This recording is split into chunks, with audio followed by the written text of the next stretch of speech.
பிரதமர் நரேந்திர மோடியின் பிறந்தநாளை முன்னிட்டு பல்வேறு நிகழ்ச்சிகள் நாடு முழுவதும் நடைபெற்றது.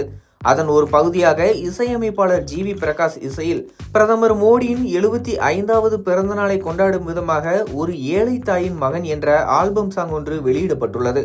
பொதுவாக ஜி.வி. பிரகாஷ் சமூகம் சார்ந்த கருத்துக்கள், அநீதிகள் நடக்கும் பொழுது மத்திய மாநில அரசுகளுக்கு எதிரான கண்டன குரல்களை பதிவு செய்வார். குறிப்பாக தமிழகத்தில் நடந்த ஜல்லிக்கட்டு போராட்டத்திற்கு ஆதரவாக தொடங்கி நாங்குநேரி மாணவருக்கு நடந்த சாதிய தீண்டாமை, சமீபத்தில் நடந்த ஐடி ஊழியர் கவின் சாதிய ஆணவ படுகொலை என பல்வேறு சமூகம் சார்ந்த பிரச்சனைகளுக்கு சமூக வலைதளங்கள் மூலமாக கண்டனங்கள் தெரிவிப்பது வழக்கம். அதேவேளையில் இவரது சிந்தனைகள், கண்டனங்கள் அனைத்தும் திராவிட சித்தாந்தத்திற்கு ஆதரவாக உள்ளன என வலதுசாரி சிந்தனையாளர்கள் விமர்சிப்பது உண்டு. இந்த நிலையில் பிரதமர் நரேந்திர மோடியின் பிறந்தநாள் ஆல்பம் சாங் இசையமைத்து பிரதமருக்கான அன்பு பரிசை இசை வடிவத்தில் வழங்குவதில் பெருமை அடைவதாக கருத்து தெரிவித்துள்ளார்.